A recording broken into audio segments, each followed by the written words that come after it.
There's a term Gen Z has, maybe some of you guys have heard of it, called bedrotting. Anybody heard of this term yet? Bedrotting is literally, fuck all, I'm doing nothing. It's JOMO, joy of missing out. I don't want to do anything. I just want to hang out by myself. But so much of what leads to consistency is learning how to do the thing you don't want to do. It's learning how to be disciplined when you don't want to do it. In our business, I get this a lot in life, but especially in our business, this is easily a top 5 question. How do I stay consistent?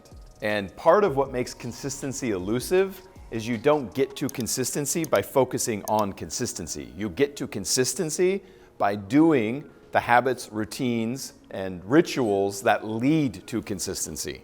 Okay, so I'll give you a high I personality as an example. High I comes in. What's high I want to do? What do we know about high I's? What do they care about? Attention, accolades, making a good impression, being liked, winning. Naturally part of the high I personality. So what's great for them is as soon as they come in, they have everything they fully need baked into them to win. So what do they normally do? High I's normally do this. There are exceptions. High I's normally look like this. And right about here, we're like, fuck yeah, high I, look at you go, right? Somewhere in here, maybe there's a promotion to Sam. Suddenly you're in your 6th week, so we're not terribly impressed you're in alpha every week. But now it starts to become more routine. The payoff day to day isn't quite the kick it used to be. So what happens? Boo! And then worse, if it's a high I that isn't really developed yet, oh, I noticed I get attention when I suck. Ooh. Why? Because the payoff is the energy and attention. They just haven't hacked themselves well enough to know that. So they go from being a high performer to a low performer, and they could get stuck here, especially if they're getting their psychological need here. Okay, what the fuck does this have to do with consistency?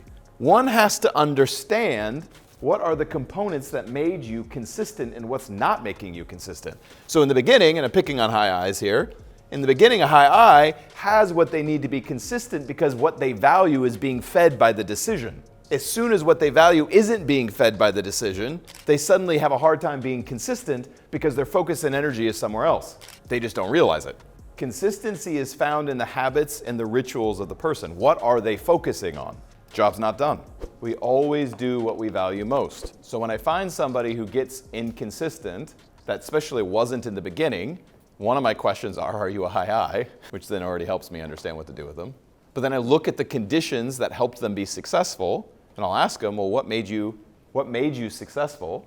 And a lot of times they don't know because they are unconsciously competent. Why are they unconsciously competent?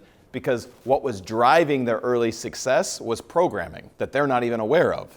It's their psychological needs that are being met by what they're doing. Here's the rub that Gen Z just doesn't fucking get. There was a big study that was just done. I saw this. It was like, the title, it was a bunch of different publications, but the title said, hiring managers agree Gen Z is the worst to work with. And the reasons were disrespectful, not professional, doesn't want to work hard, blah, blah, blah, blah, blah, blah, like all these things. And then they sent out a survey to people who identified, and I'm saying that on purpose, as Gen Z, and they asked them for a response on it. And the responses were, none of them really argued that that was true. They just said, but I don't like what I do. I'm not motivated by work. I want to play. I only work because I have to. Now the honesty was really beautiful, right? It was like, well, at least you're honest. But think about the silent generation who was told you have 30 seconds as soon as you hit the beach on D-Day. 30 seconds. They full well knew they hit the beach, their head was likely going to get shot off. I don't really feel like coming to work today. I don't know, it doesn't motivate me. It's like the baby of the family. Anybody, I don't know if you are the baby of the family, but if you're just like a family that's had like 4 or 5 kids, right? And by the time you get to the baby is the fucking baby. It's like, they get away with whatever, they do whatever the fuck they want, right? It's like Gen Z right now is the baby of the generation. Why am I saying this? Well, no shit. Success is not sexy. I do lots of things, especially early in my career, that I wasn't super motivated to do. Maybe you like the way your body looks, but you don't like going to the fucking gym every day. But guess what? You do it. Why do you do it? Because you value the way your body looks more than not going to the gym. Some of you are like, I don't do that. Well, and that also tells and shows. Does it make sense? Especially in early life, you are going to do lots of fucking things you don't like. And it isn't because they're shitty, it isn't because they're bad, it isn't because they're lame, it's you're fucking lame. You don't know what you don't know yet. It's really that simple.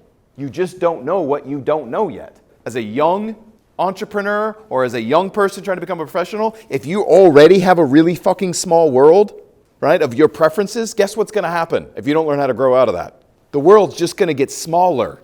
There's a term Gen Z has, maybe some of you guys have heard of it, called bed rotting. Anybody heard of this term yet? Bed rotting is literally, fuck all, I'm doing nothing.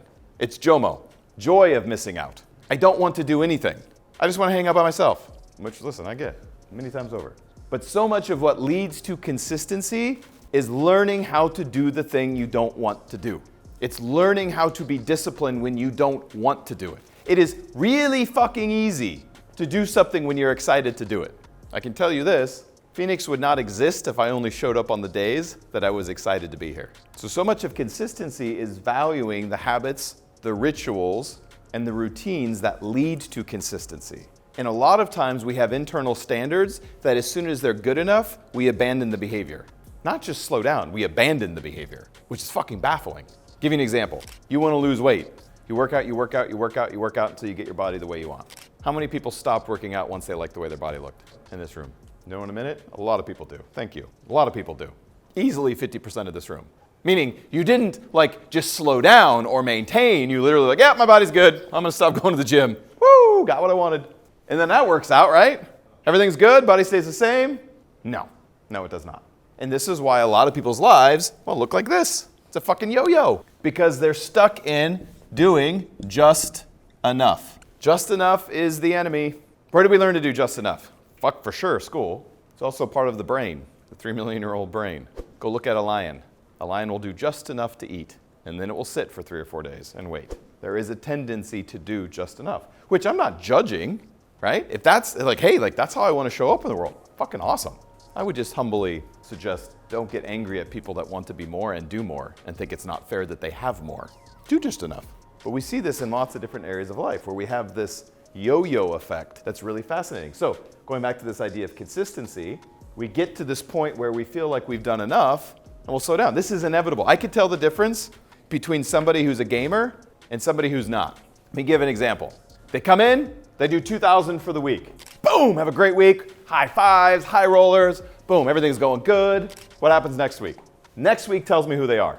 Gamer, what do they do next week? Probably the same or very close. It's not less than a 20% variation. Why? Because they're competent. Somebody who does 2,000 and next week they don't even make standards, what does that tell me? They have an internal standard that is absolute shit, right? Let's say your internal standard is, I need to make $800 a week. Okay, cool. So you go make 2,000 this week. If that's your internal standard, what are you doing next week? You probably won't even make standards. Now don't believe me, back test this. Your own life, your own experiences, and with people around you. Go, oh yeah, I've seen this one over and over again. Consistency is found in the rituals, habits, and routines that sustain consistency, which means you learn to value the habits, the routines, and the rituals that lead to consistency. And you do them just because that's who you are.